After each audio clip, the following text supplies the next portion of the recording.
Tiger Woods is hitting the links for the match. We have your preview for that. The World Cup starting back up for the quarterfinals. And, the Knicks and Hawks played. They really don't like Trae Young.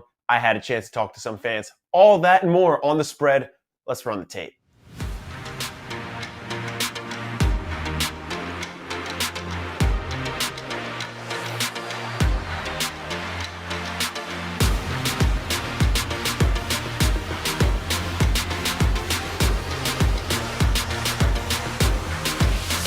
Welcome back into the spread. I'm Matias Weilmann. Got a lot of awesome content to get for you today. Get you ready for Thursday Night Football and everything else in between. No better people to bring in to start previewing the big game tonight than DeadPresPicks and SlopRules. Fellas, this is probably not the worst Thursday Night Football game we've had because it's been a really low bar, but this could get pretty ugly, right?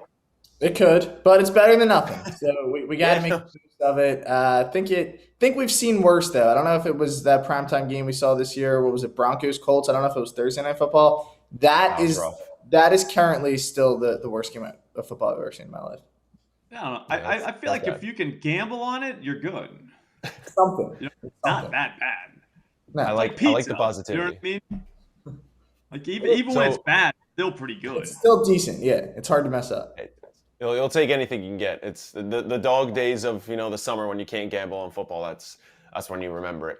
Tonight, though, we do have the Raiders and the Rams. The Rams have been trending down. The Raiders have been trending up. Right now, the Raiders about a touchdown favorite, hovering around there. It's dipped down to 6, back up to 6.5. It's been around that range.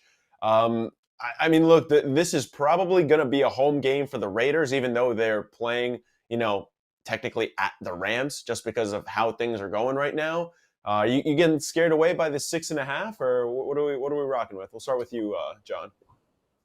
I think the Raiders are going to kill them. But if they don't, I think they play from ahead. So I think you got to look at the game that way, from that type of game script. But maybe the Rams can backdoor. I don't know. Still looking at the side, but I can't imagine the Rams really putting up that much of a fight. Yeah. How about you, Matt? Yeah, it depends. To me, kind of like John alluded to, you could always get a backdoor. I almost think the line suggests the Rams due to the fact that we have no idea who's playing quarterback, and they're still only a 6.5-point favorite. And Aaron Donald's out. Obviously, no Cooper Kupp. Like, all their stars are out in this game, and the Raiders are somewhat healthy for this one. So I'm all in on the Raiders playoffs right now. It's been my thing all week. So I'm going to root for the Raiders to win the game. But if I had to pick a side on the spread, I'd actually go with the Rams tonight. Interesting. I mean, they looked feisty last week. You can give them that. In terms of who's playing quarterback for the Rams, it's bad when you're hoping John Wolford is able to play, but he's going to test out his neck injury. If not, you get Baker Mayfield, who's been on the team for about 2 days and change, so that's rough. Before we get to your guys' picks, just a reminder that you can sign up for My OC Premium online. You can get a 1-week free trial. It's a limited time offer, so you don't want to miss it. And then after that, you can sign up. It's less than $1 per day, so just don't get that slice of pizza. Get My OC Premium as well. You get unfiltered picks for John, for Matt, for everyone else on the website. All those best premium picks. Couple numbers to throw at you guys before we get into your picks for today. The Raiders are 6-6 against the spread this season. 2-5 though, covering when it's either a half-point favorite or up to 6.5. This is the best part though. The Rams are actually the NFL worst in against the spread numbers this season. 3-7-2. And then if you have a range for a spread that's either, I think it's 0.5 to 6.5, getting the points, they are 0-3-1. So not exactly super encouraging numbers either way. I don't know if you guys are looking at the spread or the money line today. Kind of alluded to it's a little dicey. We'll start with you, Matt. What's your pick for today? So for this one, I'm going to actually turn to a prop. You kind of mentioned, I think the spread is a tough call. Even the total is a tough call because the Raiders are a bad defense, and you see a low number. The Rams don't have Aaron Donald, who's really obviously the heartbeat of their defense, and the Raiders are a good offense. So you kind of look at the over. I would actually lean with the over here, even though, again, we have no idea who's playing quarterback. It's just scary. I wonder what John thinks. Yep, yeah. Makes it fun. John will be proud of that, yeah. So a little overaction there. But for me, I'm going to turn to a prop here, and I'm not going to get too cute with it. I'm going to go Josh Jacobs anytime touchdown. It's currently minus 145 on FanDuel.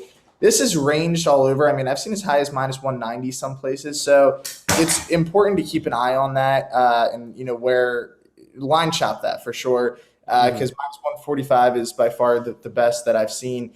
But not getting too cute, like I said, Jacobs has been a workhorse for them. Think he's going to have a lot of touches, especially in the second half. Thinking the Raiders play this game ahead, especially early, so he's going to get more chances in the second half. They're going to look to kind of run the clock out. And in the red zone, I mean, he's by far, after Devontae Adams, their best threat. So, and he can hurt you through the run game, pass game. So Jacobs here to get into the end zone, minus 145. I think it's a fair price right now. Again, this is on FanDuel. And I also have him in a fantasy league where I need to win to get in. I'm going to be all in on a Josh Jacobs touchdown tonight. So give me Jacobs anytime touchdown.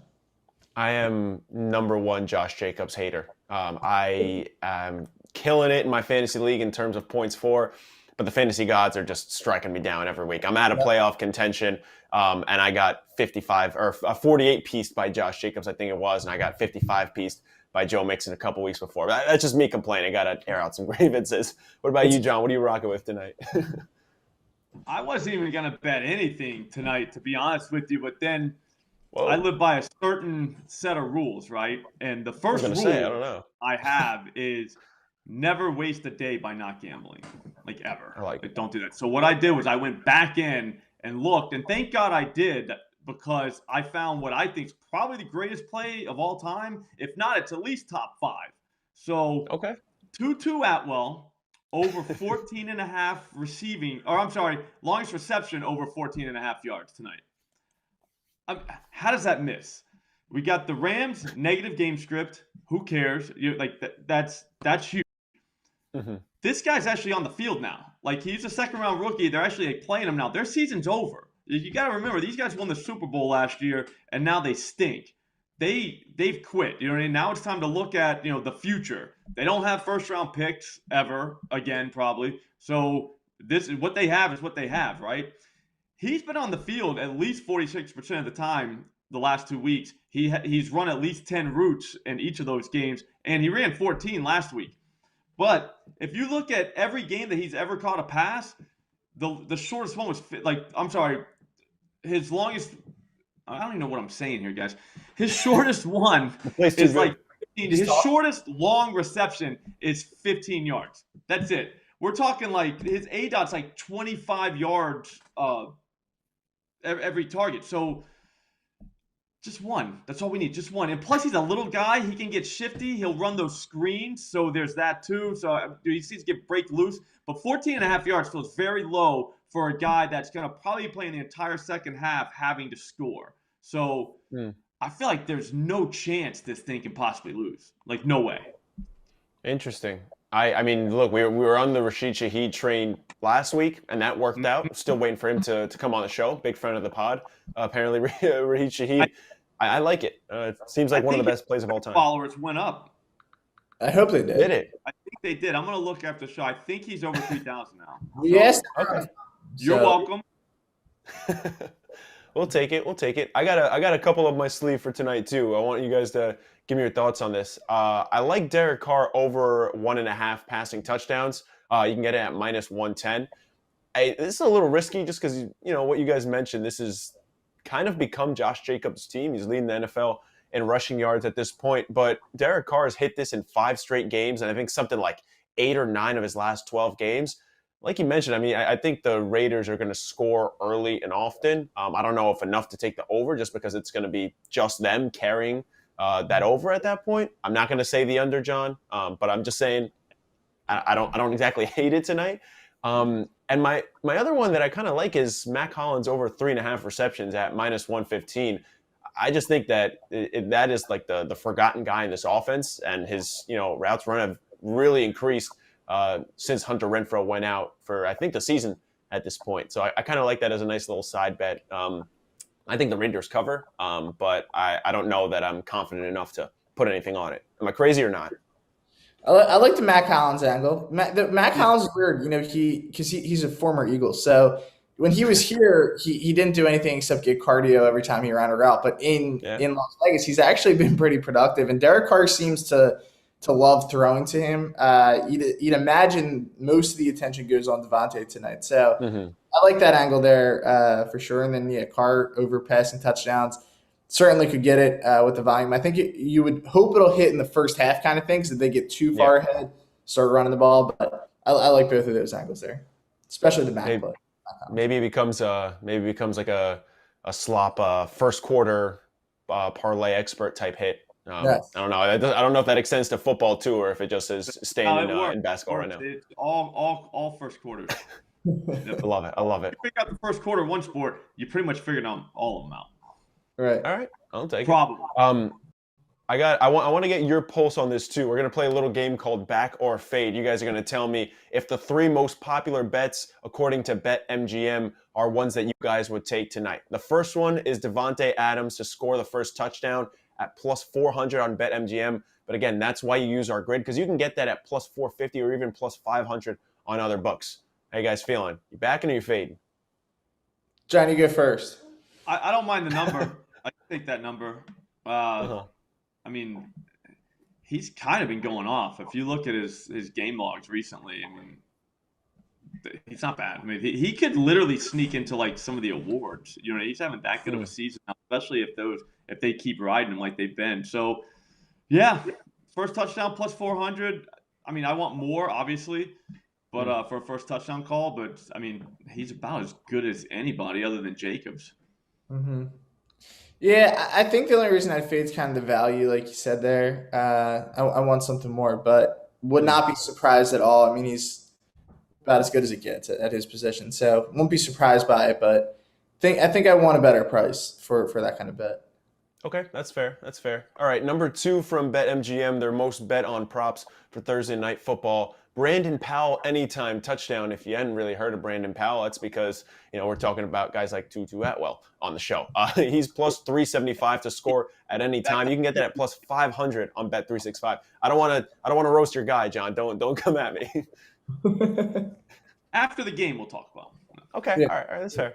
We'll evaluate. Matt, you got to start here because John went first last time. All right, so I'm kind of surprised by this one that it's this popular, but I believe he was a former Gator. Brandon Powell had some good years, but he's a solid player. I don't know. I don't know if I feel confident saying any Ram is getting into the end zone tonight. You know what I mean? So there's so many different guys at the wide receiver position. John's guy tonight, Atwell, Van Jefferson, I think will be their number 1 tonight, and then Skoranek will also be about. They have 4 guys that you have no idea. I think Higbee's playing, right? So, that's 5 options at the receiver position, and we don't even know the quarterback. So, I think betting on any Ram to score tonight is a risk in itself, but I hope it wins if it's a popular bet. All right, John, what are you thinking? What's the number again? It's plus 375 to score at any time. Plus 375. Yeah, you can get it at plus 500 on Bet365. I counted all the touchdowns Brandon Powell scored this season, and it didn't take long because he has not scored a touchdown this season. He's actually scored 2. He scored 2 in his entire career. I'm not even positive. He's due. But he is due. That's great and all, but I mean, to be laying plus 375, that's all we're getting, plus 375 for a guy who hasn't scored this season. He literally, I looked him up earlier. He ran 7 routes last week, 7. Not good. That's not great. Even with all the injuries and all that, this guy is literally running 7 routes in a game. Plus 375. That's crazy. You can't do that. You know what you should do?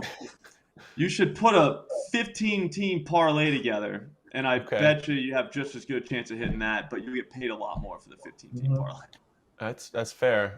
John, you had someone reach out to you that they had a 20-leg parlay in the NBA yesterday, and it missed because Trae Young missed by 1 point. So that's rough. And you know what was worse for that guy? I'm sorry, I forgot who sent that, but I think his name was Vin.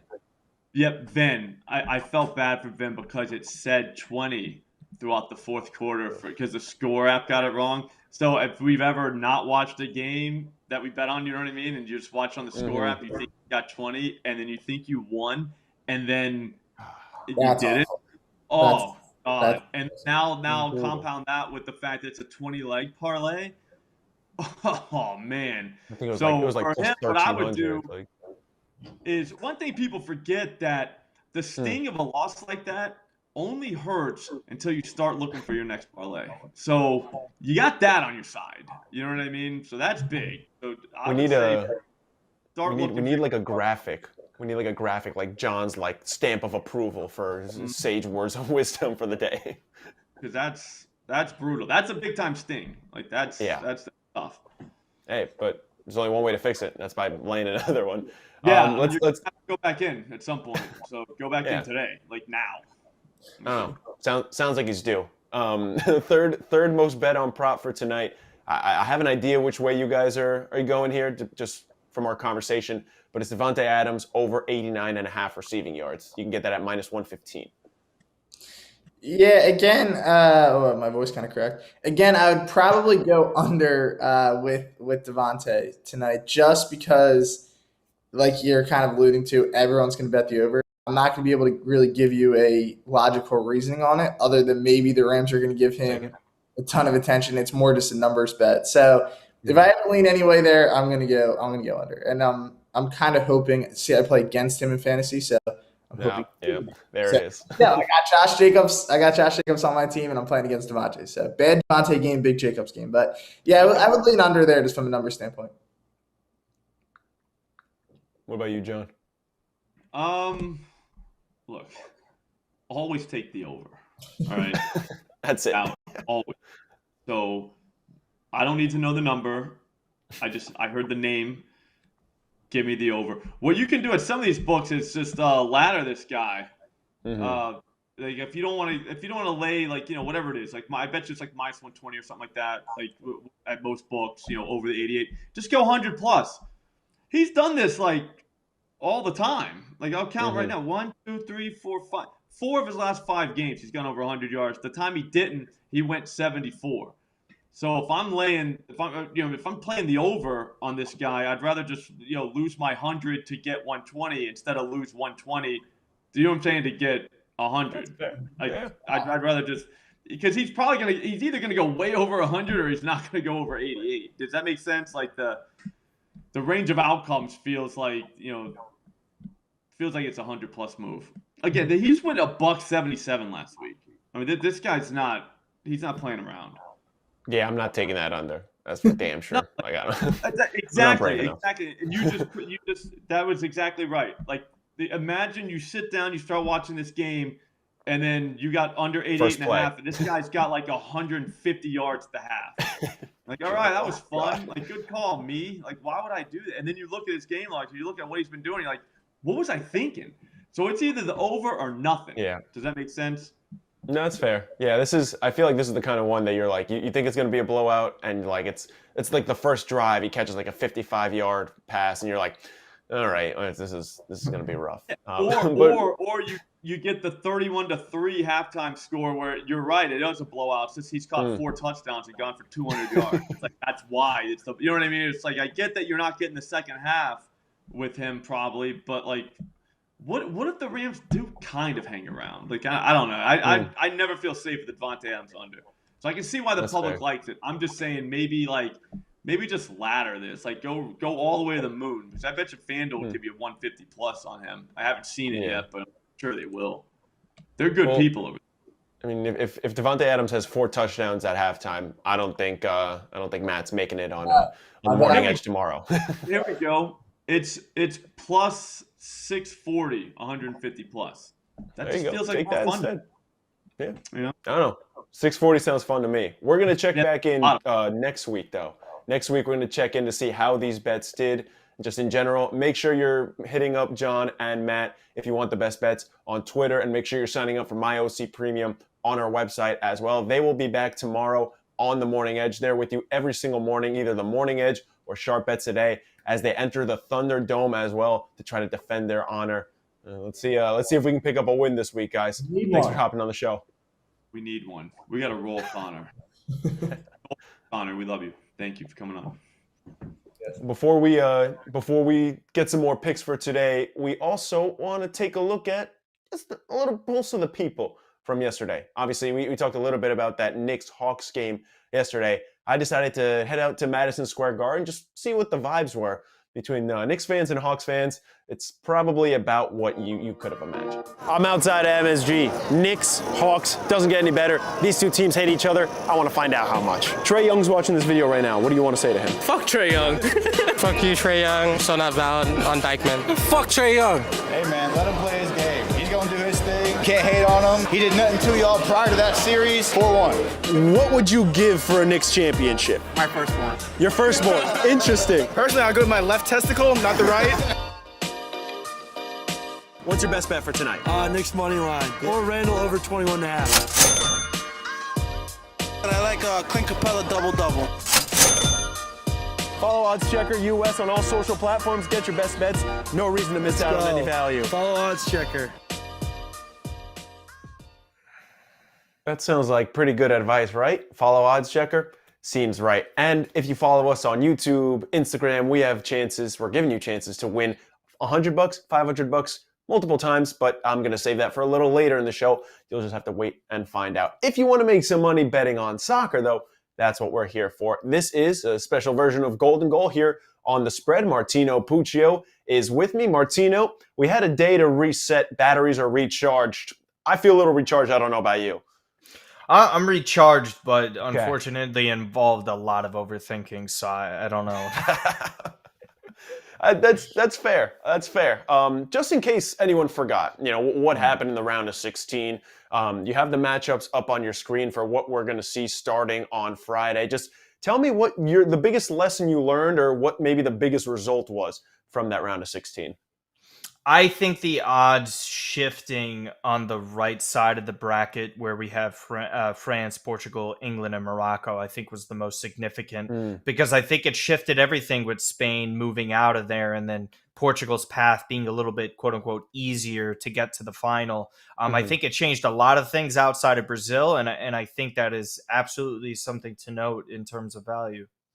Yeah, and we did talk about it on our last episode of Golden Goal, just, different combinations to maybe make up before the quarterfinals arrive on maybe some finalists. You can check those out on our YouTube page. But without further ado, Martino, we have two really exciting matches tomorrow. Not that there's any non-exciting match at this point. We're going to start with the 10 a.m. slate. It is Brazil and it is Croatia. You want to talk about kind of a revival for Luka Modric, who's getting up there in age, but this is the juggernaut team probably of the tournament. They are still the favorites in Brazil. Tell me which way you're leaning. Think we're seeing a lot of goals tomorrow? I'm not saying too many goals, but just where the value is lying with over 2.5 is just something I like. I don't like betting unders in matches like this now with competitions that I see where knockout stages and competitions like this. It's just the simple fact that we have Brazil, who is so potent in attack. Croatia hasn't looked the sharpest, and they've been shaky defensively. But the only thing is, how does Croatia approach this match? I think they're outmatched in pretty much every facet of the game here. Maybe the fullbacks or something similar. But Brazil is just so loaded. We saw how vital they could be in the final third. We're talking about 4 goals within the span of 40 minutes. Like, don't be scared off of that second half performance that you saw. Like, Brazil didn't need to push forward for anything. They didn't need to take risks for no reason when they were up 4 goals like that. So I think that's more of what's going to happen. I think Croatia is going to be under immense pressure in this. Their few chances are going to be on counterattacks. So also something as well that I like is a parlay of over 2.5 with Brazil money line. That's around plus 145 in most places. It can go up to plus 150. Again, that's just really depending upon how you see things. Again, the word is Luka Modric might be okay, but at the same time, for me, I don't love when the best player for an opposing team comes out in extra time. Like, just the whole situation just has me very weary of what his condition is, because I'm trying to read in between the lines here. For me, he's probably not 100%, and for that alone, that's why I'm really pushing hard on Brazil here. Yeah, and I mean, we talked about this a little bit off air too, just the fact that it's not like we've heard that Luka Modric is okay. It's the fact that we haven't heard anything. So we're assuming he's okay. I got to agree with you. I mean, it starts to come down to the point in the tournament where the best team is probably going to win, right? And that's not exactly a hot take, but there's a lot more variance before the quarterfinals. We saw a lot of the fat start getting trimmed off in the round of 16, and that's just going to continue here. That's why I'm backing Brazil. But you talk about that money line and how heavily favored they are. I'd like Brazil to win in the first 90 minutes just to advance through that. That's an interesting proposition for me. I like that first. I'm not super confident in Brazil to win to 0, but you can get pretty good value on that. I just look at it like this is a Croatia team that is very outgunned, but they're still a good team. So I think that both teams probably can score. I really like the over 2.5. Dare I say, I might sprinkle on over 3.5, honestly. These are two offenses that have had no problem scoring throughout the tournament. But if I had to pick one bet, it would probably be Brazil minus 1.5. I just think that this might be closer than the score indicates, but I think this is probably Brazil controlling throughout at 2-1 or 1-0. And then they score kind of that late backbreaker in which, everything kind of goes out of the window type thing. How do you feel about that? We've seen a lot of garbage time goals almost all the time, right? Like we saw it with Lewandowski. We saw it in the Korea match as well with, Damn right, with we Brazil. saw it with Lewandowski. I mean that screwed me with you've had the opposite. You've had the good luck in those late garbage goals, right? I mean, just kind of compared to how Blake Bortles was a top fantasy player at one point. It was garbage time points, right? But you take them all the same. So again, that's it. Also, live betting this kind of stuff as well is always interesting because we're talking, say, 1-1 in the second half. That's a good spot for an under because if a Croatia is tied at the half, you bet you're behind. They're sitting back and they're going to wait for a counter. And if that's the case, do you trust Brazil in that part of the game? Like, do you think, like, are they going to push harder? Like, that's where it comes down to those tactics. For me, the way Croatia sees out games, I could see that happening. And again, just to preface this, if you do see Croatia pulling off a crazy upset, I don't think it's going to happen within the 90 minutes. I'd be very stunned by that. I think it's a method of victory that goes into extra time and some craziness, or just simply go to penalties. I think this is really where they pull it off.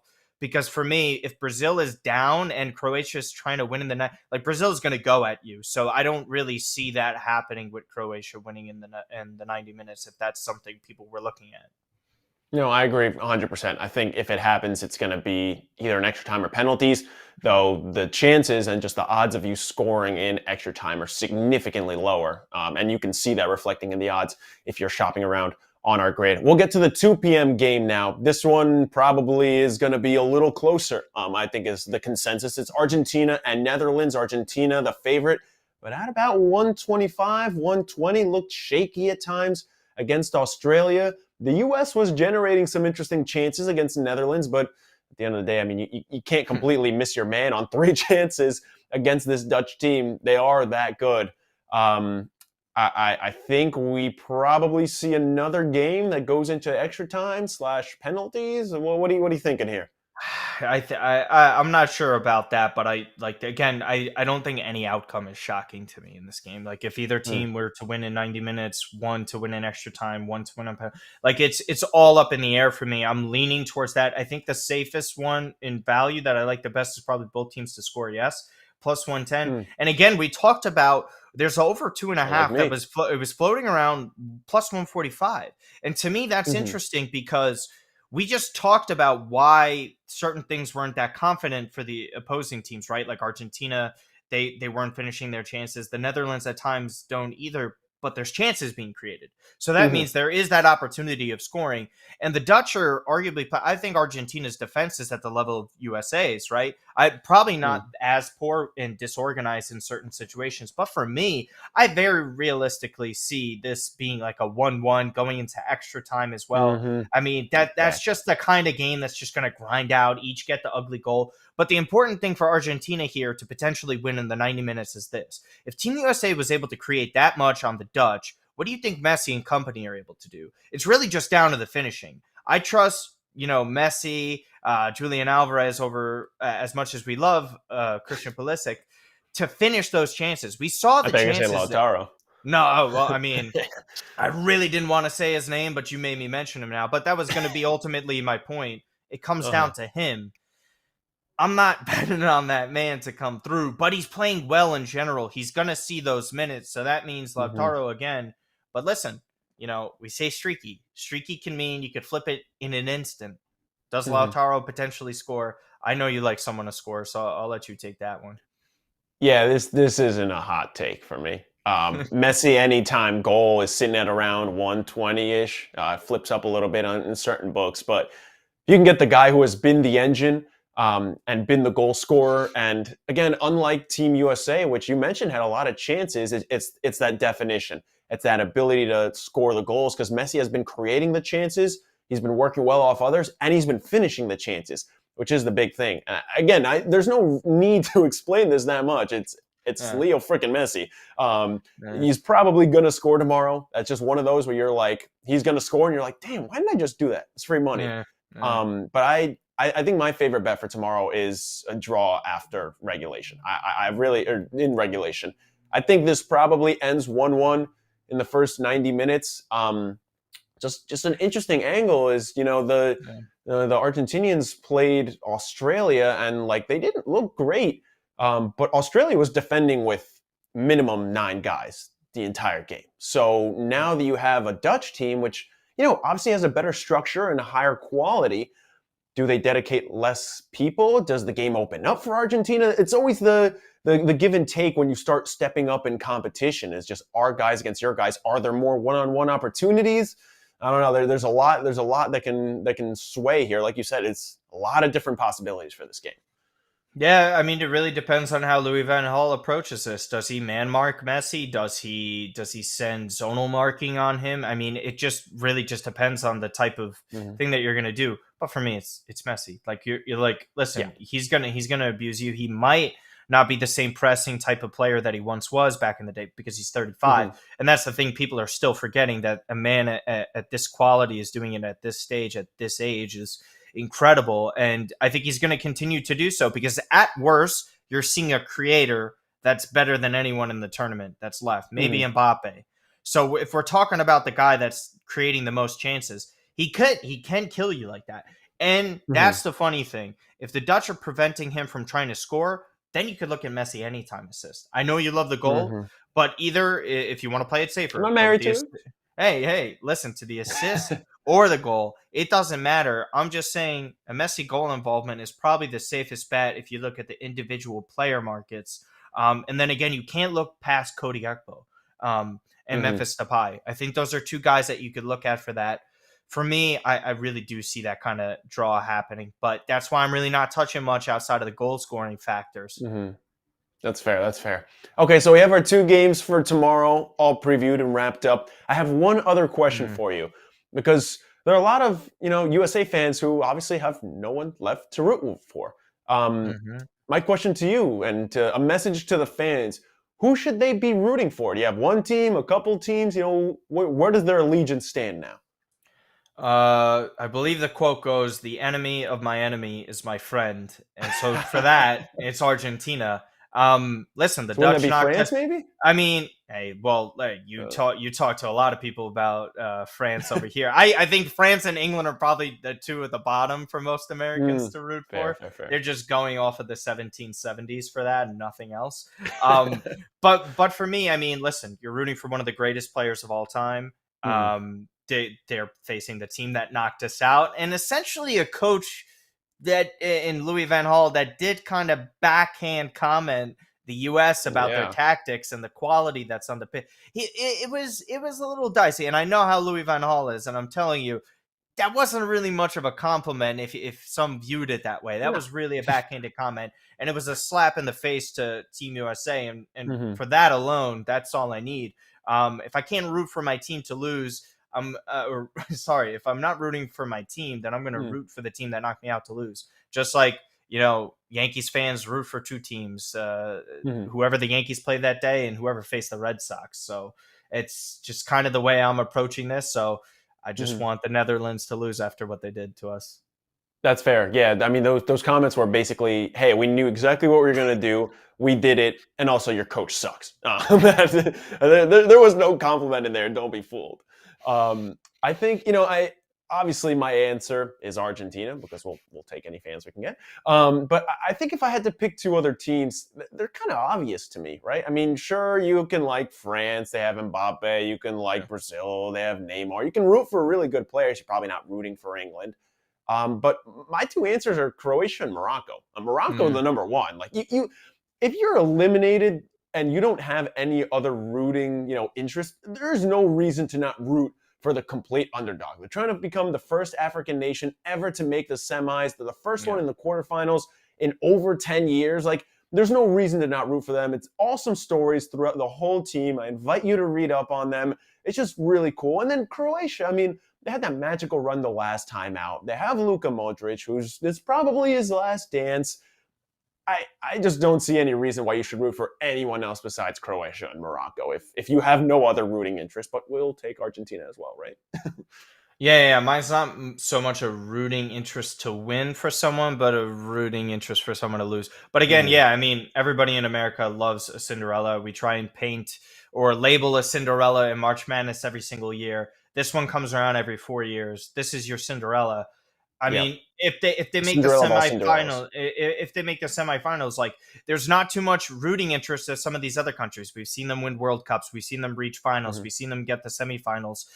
Morocco and any African nation hasn't done any of those things. So to root for that to happen on top of quality play, it's not like they're just like easily sneaking on by like Portugal was in 2016. This is a very good team. They were good in the AFCON. They have high quality players playing at the biggest teams in the world. It's just that Morocco has to label themselves as a household name. And again, by the way, Morocco's made it further than us since World War II.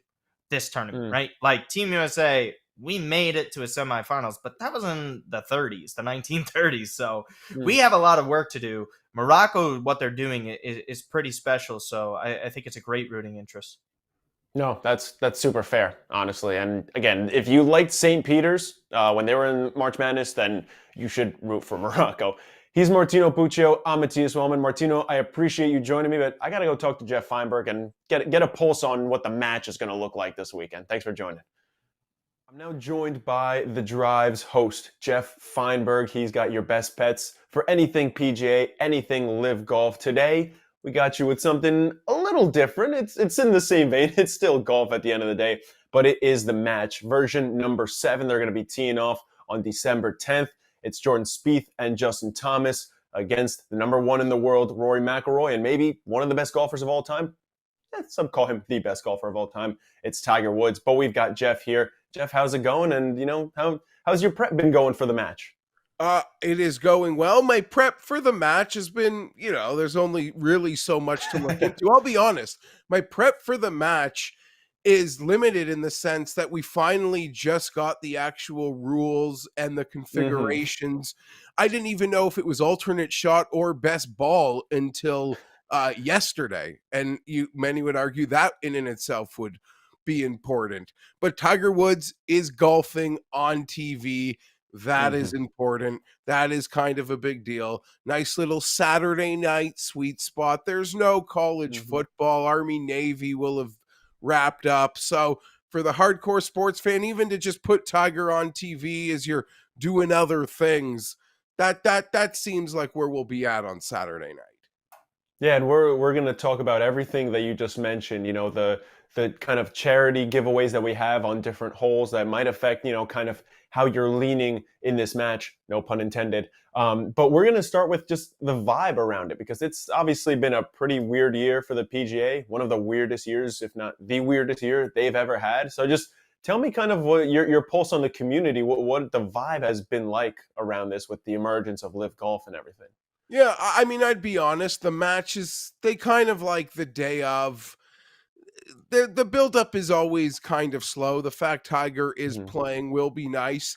On that note, apparently the half hour before the match actually starts, it's going to be a round table on TV, I think hosted by Charles Barkley with all 4 of the guys. I would hope live golf gets brought up. The discourse around live golf for me is pretty entertaining, whether you like or don't like or enjoy live golf. I think the conversation around it and its existence and, almost like poaching of players, like that sort of discourse to me is hyper entertaining. So I do hope that they don't ignore the elephant in the room, but these are maybe the four biggest power players in golf, you could say, from a player perspective. Tiger's certainly more, with Tiger, Rory, and Jordan and Justin, who have sort of taken the mantle as the leaders of American golf, certainly from a team match play perspective.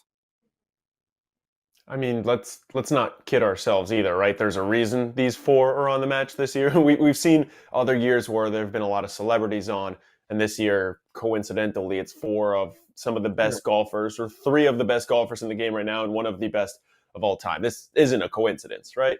Yeah, you're probably right in that assessment. I mean, we're in football season, so the quarterbacks have been left at home, but they could have gone fishing for like a Steph Curry or other things to sort of spice this up. But you're right. They have kept this very tight-knit golf.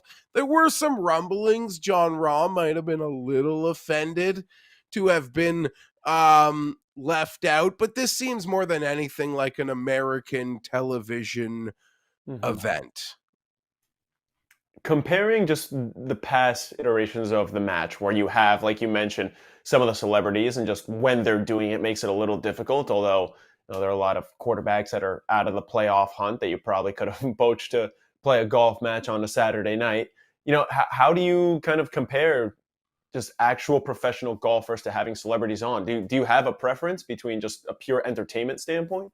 Yeah, I mean, it is what it is. It is entertainment. I think they should find a way to expand it, have other matches going on in and around them. I think we all would have been excited to see, like, if they had a, Tom Kim versus someone else go out like an hour before, 25 minutes ahead, or had a co-ed match or something. There are ways I feel like they could have, but hey, Tiger's golfing, all the attention, I think maybe could get focused on that. As it compares to the past, it's just exhibition made for TV event.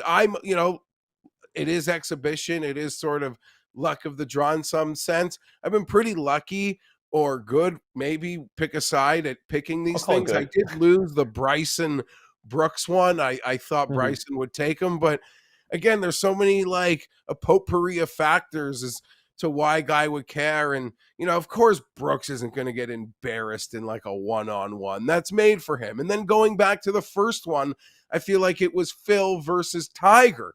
And I was just like, listen, Tiger loves winning majors, but when it comes to like a cash game, that's Phil's like bag. That's what Phil's about. So, there's been fun ways to narrative street your way through these matches, especially if you want to make a wager on them. And as you've kind of alluded to, as we've sort of gone through more iterations, it does feel like it's gotten maybe a little more gimmicky, with, challenges and, some things that we'll get to here. Well, that's a perfect, kind of segue into what we're going to get to. We're going to set the field now because, like you mentioned, there are a lot of different challenges that happen. It's 12 holes that they're playing, and it's also best ball, which is, or it's best score for each hole. So if Tiger shoots a 4 and Rory shoots a 3, they're going to go with 3 as their score for that, which obviously changes the field a little bit. I have the list in front of me. Admittedly, I haven't been able to memorize it. For the charity holes, you have the closest to hole at 3rd and the 9th hole, which, again, changes things. It's just whatever ball gets closest to the hole on the one shot. You have a hole-in-one challenge as well on the 5th and 8th hole. You have a one club challenge on the 4th hole. So again, if you're staying with us here, there's a lot of different, variety that goes into each hole. When you're kind of looking at an official pick, which we're going to get to later in the show, and you see just all these different mini challenges that go into a match that's not long in general, does this make you less confident, more confident in your pick? I imagine it's a little less confident, right? Because there's just so much that could happen in between. Yeah, probably a little less confident to a certain extent. The simple fact that if any alternate shot was involved here, I think Spieth and Thomas would have become a much bigger favorite. They're not even the favorite. They would have been in my opinion, maybe a more sizable favorite because that they've paired together as recently as this past President's Cup and were perfect. Alt shot just allows Tiger to make a 6 and Rory to make a birdie and Spieth to hit it into the bushes and Justin Thomas to be outstanding. Now, do these challenges affect how I would wager on it? The only one that clearly has any sort of like, whoa, what are we doing here? This is super kind of like wild card would be the one club challenge. Right. I don't know what's up with that. They're going to have to putt with that club. They're going to have to chip with that club. If they end up in a bunker, they're going to have to play their bunker shot with that club. That's great. That's fun for TV. That makes so much sense. Even the European Tour does these, viral videos where they have players do that, before tournaments on like a Tuesday. It's hyper entertaining, especially to any of us who play golf. That being said, the like closest to a pin, we're talking about team best ball. So they'd be hyper aggressive on like a par 3 anyway. We both got 2 shots. We're all world-class golfers. Like I wouldn't have seen a par 3 where they weren't being hyper aggressive and trying to get it as close to the pin as possible. So while that's great, it's great for charity and they'll give it away. That doesn't really have any impact as to how I would consider betting it. But maybe we're lucky it's only one hole with the one club challenge because that could be really entertaining. But like I said, that creates like a cavalcade of variants that who picks the club? Do they get to pick the club? Does the other team pick your club? Are they picking out of a hat? Like every club is in a hat and they pick out a piece of paper and it says that's the club you get. I have no idea. So that's something that, that's sort of like a landmine among the 12 holes if you are actually betting it. But I imagine, and I've made a pick and I'll be betting it. But I think, I don't know how much even books would take. I'm sure there's like lower limits on even what you could probably get on something like this. But if you're going to bet it, just know there's like a huge entertainment element happening here. Yeah, it definitely makes it more of a wild card. I think going back to just the one club hole that they're doing as of right now, they've said it's only for the 4th hole. But again, it's pure entertainment at this point. So who knows if they're going to change it up. I am all in on the, opponent picking your club or just picking out of a hat. I think that would be a great idea. But you did mention you do have a pick for this. So I feel like this is a good time to just kind of set the scene for who's actually playing in this. Because you mentioned it, Spieth and Thomas, both in the top 15 in the PGA rankings. They played really well together. They went a perfect 4-0 in the President's Cup. They've played together so many times at the Ryder's Cup together. They're really good friends. On the other side, you have Rory, who's the number 1 in the world right now. Tiger is one of the best golfers of all time. Also to note, Rory is the most recent golfer to have competed. He competed last month. Everyone else hasn't golfed since October. Does that really play into it, or what are you kind of looking at between these two pairings? You see, now I just got to throw a quick red flag there because both JT and Spieth were at the Hero World Challenge at Tiger's thing last week. And okay, so my pick, and again, you sometimes really have to go with some level of narrative street here. And I get it. If you want to bet on Tiger Woods, just because you don't want to bet against Tiger Woods, and even if he's not playing great, you still get Rory's ball, and he's the number 1 player in the world. But using that OddsChecker grid, it's plus 100 over at Unibet for JT and Spieth. I have to make this pick. It really wasn't a hard pick to make for me. I had Spieth as top point getter at the President's Cup at 16-1, pretty much on the basis of he's going to ride JT's coattails through the team play, and then we'll see how singles breaks out, and that broke my way. So there's a sense of loyalty to these guys for me in a match right now. Not to mention, this is my narrative street. Like how badly Spieth and JT just want to beat Tiger. Just for the trash talking of it, just to beat Tiger on TV. With his injuries, with where he's been, the opportunities to do that don't really exist. We wish they exist more. Hopefully they'll exist, plenty more coming up. Although they're all playing in a father-son challenge in a few weeks. And I kind of think it's unfair that JT and Spieth play in that thing against like older players and their actual children. But that's another debate. I'm not triggered about it, but it does rub me the wrong way.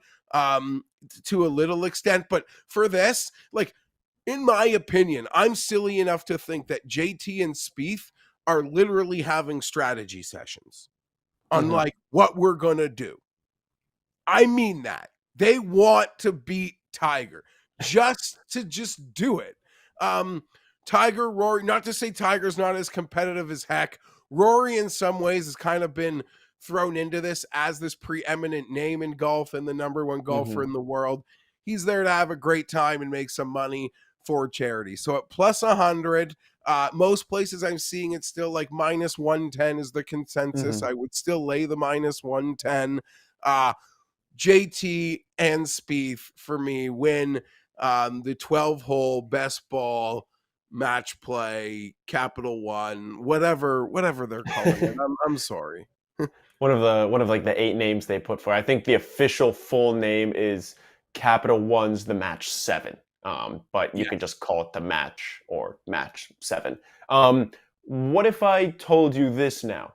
Since the match started being played, they have alternated in winners between the favorite and the underdog.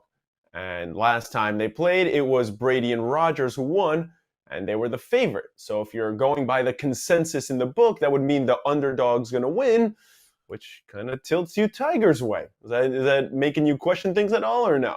No, well, I would say in some of those matches, you were laying like, 50 cents or there was some level of real juice that had developed.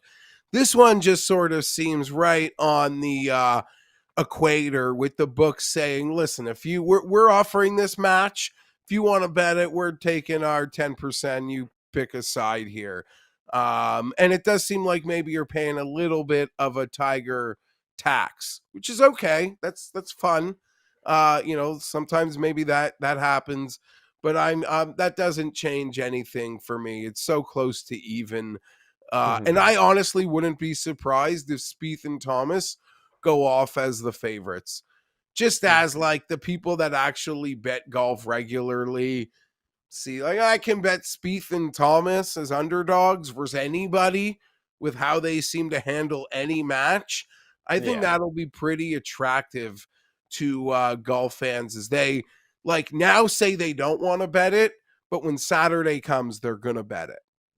Yeah, no, that's completely fair. And like you mentioned, Jeff is someone that likes to go shopping. Make sure you're going shopping on OddsChecker and using the grid to get the best value, because on a lot of these books, they are the favorites. But if you find the markets in which they're not, you can get them at plus 100. That's fantastic value for, again, 2 of the top 15 golfers who love playing with each other and who have experience playing with each other going up against Tiger and Rory. Before I let you go, Jeff, I just want to ask you real quick. It's a different sport, but it's Thursday Night Football. You got the Raiders and the Rams. The Raiders are hovering close to a touchdown favorite. Line has been moving a little bit up and down.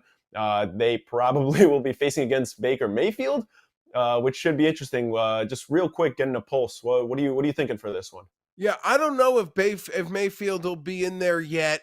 The game's in LA, but it will be a sea of Raider Nation. Yeah. They've won 3 in a row. Their fans are re-energized in Los Angeles. They will fill that place. A month ago, they probably said, no chance in hell I want to go to this game. Now they probably can't wait to go to this game. These Thursday nighters this late in the season, so much of it is the energy and getting up for it because it's really hard. The Raiders, their pass rush is on. With Aaron Donald probably out still, will the Rams get to the quarterback? You can't get to the quarterback right now. Carr will find Adams. Just ask me, a sad Charger fan. I'm leaning to the Raiders. Just that energy, this nationally televised game, it'll feel like they're at home. I'd be willing to lay close to that touchdown, I feel. Yeah, I mean, so the Rams, I almost said the Chargers. The Rams have been so bad this season, and they literally have nothing to play for. at this point, not even a draft pick. I probably lean with you on the Raider side, just I think too much talent. And hopefully your Chargers can make a late run and make things interesting in the AFC West. He's Jeff Feinberg. I'm Matias Weilmann. You can catch him every week when the PGA is going on, when Live Golf is going on the drive right here on OddsChecker. Make sure you're subscribing to our YouTube page to get all the latest episodes, and make sure you're subscribing just to make sure you can win $500 this holiday season. Jeff, really appreciate it, and I'll talk to you soon. Anytime. Thanks for having me. And look, as much as you guys love getting these picks to make some money, how about risk-free ways to make money? And that's a $500 giveaway on our YouTube. We do this every month. We're running it back again for December. All you have to do is subscribe on our YouTube page at OddsChecker US. Even if you haven't subscribed yet, this is your chance to go do so. And you can comment on any recent video, and you're entered to win $500 on us. We're picking someone at the end of the month to help you out with your holiday spending. And that's not the only thing we're giving away. We want to be generous this month. So on our Instagram, we're giving away $100 every single day. Let me repeat myself, $100 every single day. What you have to do is like our post. You got to find it. It's usually going to be at the top of the page. It might be pinned. That's a little game for you, although it's not hard at all. You have to follow our Instagram page. When you find that post, you comment, you tag a friend, you're automatically entered to win $100. And again, we do this every single day. So if you don't win today, you have a chance to win tomorrow. The best part is, even if you win, you're not automatically out to win another $100 at the end of the month. But to find that out, you're going to have to go to our Instagram page to find out. So again, $500 just for subscribing on YouTube, and $100 for following us on Instagram, commenting with a friend. Don't miss out on an opportunity to win $500 or $100 or both this holiday season. Back to wrap things up here on The Spread, and no one better to get you some bombs for Thursday Night Football. It's the Anytime Touchdown King. It's Brian Matthews, a.k.a. BMatt himself. Brian, appreciate you hopping on the show. Hey, appreciate you having me on. And again, thanks for bringing me on for another high-scoring, exciting game to pick some touchdowns on.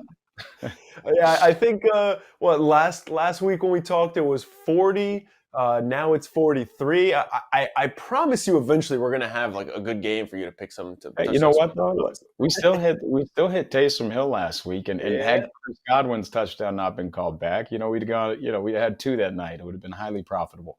So let's keep it rolling. All right, I like it. All right, so tonight we got the Raiders and the Rams, obviously. Totals around 43.5, depending on where you're looking. Again, there are a lot of question marks, especially around this Rams offense, on who's going to even play quarterback to start. No Cooper Kupp, no Allen Robinson. So it's kind of just, close your eyes and throw darts at the board here. But that's why we have you here. Let's start with your first pick for Anytime Touchdown Scorer today. Who you rocking with? All right. So, you really couldn't have said it better yourself. As far as look, we're just throwing a dart here. At this point in the day when we're filming this, we don't know, hey, look, is John Wolford the starting quarterback? He's going through warm-ups. We've heard we know, I guess, that Baker Mayfield is going to be dressed. And there are reports that he knows the offense, which is highly unlikely. So, look, let's just grab some guys on a team that, they might be throwing the ball, and let's see what we can get. So, first guy that I'm going to go with here, I guess, the longest tenured Rams receiver in Van Jefferson. And look, I like this spot here. Like you said, we're throwing darts at a wall here, but Van Jefferson's the most experienced, at least with the playbook. He's shown that he can create separation. The Raiders in the secondary have shown that they're beatable. So let's find a Rams receiver, and I'll go with him. Yeah, I really like Van Jefferson as a player and as a prop for tonight. My problem is kind of just like, if you're the Raiders, you're like, who else do we need to defend in passing downs? That's kind of why I'm staying away a little bit. But I don't really know who else is going to catch passes, so it's probably a good bet. Yeah. Hey, look, that's going to be a tricky one. Look, you can get, and going to my next one, I thought, look, let's go ahead and get another guy. So Tyler Higbee. Now, this one's kind of more contingent on the quarterback. I'm hoping it's Wolford here for this Higbee pick. A few weeks back when Wolford made the start, Higbee had, I believe, 8 targets and 7 receptions for, somewhere in the 60 to 70 yard range. So when you have that kind of volume, right, volume normally equals opportunity, or at least presents itself. So I think that Higbee might, he's had some huge regression this year on the touchdown front. Has not been scoring as much, but this might be one of those games where he gets back on the path. So let's go with Higbee for pick number 2. Okay, interesting that we're talking about we have no idea who's going to play quarterback. We have no idea what's going to happen tonight, and you go for 2 Rams players. Interesting. Well, I thought we were starting with the Rams. Yeah, of course. I'll give you my 2 picks. I have a Rams player for kind of my YOLO play, my longest odds one.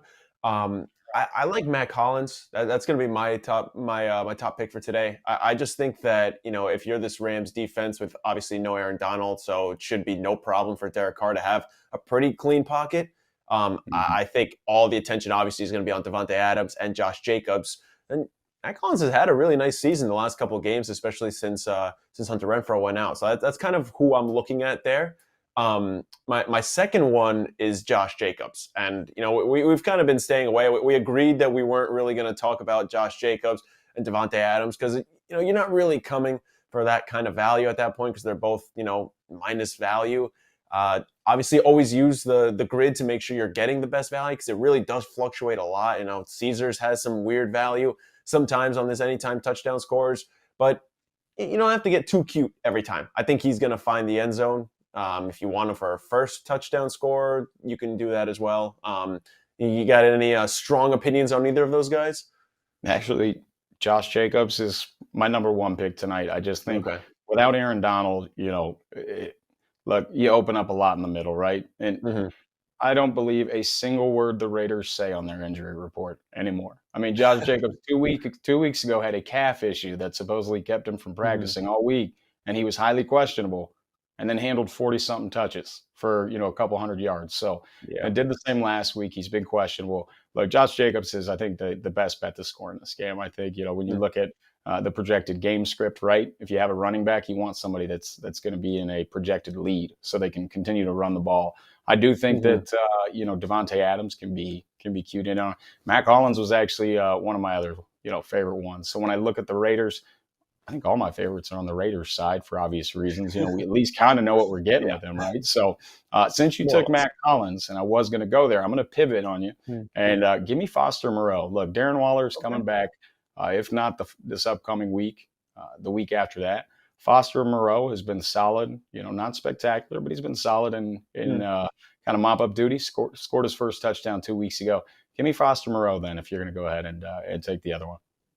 Okay, interesting. And my last pick is kind of my longer odds one, and that is Tutu Atwell. And for no other reason other than quite literally someone needs to catch passes, I guess in theory, on this Rams team. And he's been trending up. I think he's passed over 30 receiving yards, I think 3 straight games at this point. He's a deep threat, potentially. Again, look, I mean, this Raiders defense hasn't exactly been really good either. I think someone is going to score. If you can't tell, I'm just kind of throwing darts at this point, and probably one of them is going to hit. You got a long odds type of guy for today? Brandon Powell's, about, I think, plus 20 odds higher. So, hey, look, if we're throwing darts, I think we just covered the entire Rams receiving core and tight end, right? So if we don't get one of these right, this game just wasn't meant for touchdowns. It's possible. And we, I played this earlier on the show with the guys from the Morning Edge, just fade or ride with the public. We have some betting data from both BetMGM and DraftKings on what some of the more popular bets are. We have Davante Adams as the most popular first touchdown scorer according to BetMGM. You can get it at plus 400 there, but you can also get it at around 450 or 500 on other books. How do you feel about that? Hey, I know that he's going to be the chalk. Look, I'll tell you this. I normally look at the list of most bet props, and I'll try to fade those. This is a little bit different since it's a touchdown scorer, right? So I think Josh Jacobs is probably your safe bet. Davante's, look at the volume he's getting in the red zone targets. So you can see it's kind of easy to see why people would gravitate toward Davante as a first touchdown scorer. But it always feels like in these primetime games, man, you get these off the cuff, no-name guys that come up and end up scoring the first touchdown. Well, we're going to get to a couple of no-name guys. You mentioned Brandon Powell. I do have bad news for you. He is the most bet on anytime touchdown guy at plus 375. on BetMGM. You can get it at plus 500 on Bet365. So sorry to break that news to you. Yeah, I might have to change that then. Hold on. I'll hold for now. We'll see how this week works. And looking at the DraftKings data as well, Devontae Adams, 25% of the handle and 25% of the bets for a first-time touchdown score. He's also the favorite to be that first touchdown score. Josh Jacobs right behind him, 20% of the handle, 19% of the bets. This one's interesting. The top two most bet guys for anytime touchdowns. The top guy, I'm not going to lie to you, I had to look him up. I don't know who he is. It's Jacob Harris at plus 1,400. Just cue in the Snoop Dogg who gif at that point. Yeah. He is a rookie, has one catch for 6 yards out of UCF. Am I missing something here? Oh, I think people are doing what we're doing right now, Matias. We're sitting here, we're throwing darts at the wall, right? If you're going to throw a dart at the wall, why not take the most attractive and lucrative one? I mean, the odds are probably the best, right? So, hey, let's go ahead and take a shot there. Or, we're doing the calculated, the kind of calculated guesses here, right? That just sounds like, sure. Hey, let's pick a guy who might have a little bit of a role and see if he can, hit pay dirt. More or less calculated, probably more calculated on your end than mine. Any other big bets for tonight? Hey, I like Josh Jacobs. I think the Raiders are going to be able to handle this one. So I'm not taking too many overs in this game. This is one that I'm trying to avoid for some obvious reasons here. But the Rams have showed that they can keep it tight. So, I do like Hollins. Mac Hollins, he has been solid. It just really depends if, the Rams can keep it competitive and who they've got out at quarterback. Well, there's a lot of things up in question. Who's going to score touchdowns, who we're picking for the game, who's even playing for the Rams. But one thing that's not in question is that OddsChecker has the best odds for you across any sportsbook. We have your comparisons, so make sure you're not missing any value. That's going to do it for the spread for this week's edition. We will be with you next week, same time, same place. Michelle Beadle will be back, play a couple more games for the World Cup. BMatt will be joining me. Hopefully we have some exciting games for next week to pick. If not, I apologize on all our behalves. Brian, appreciate you joining. Thanks everyone for watching. We'll catch you next week.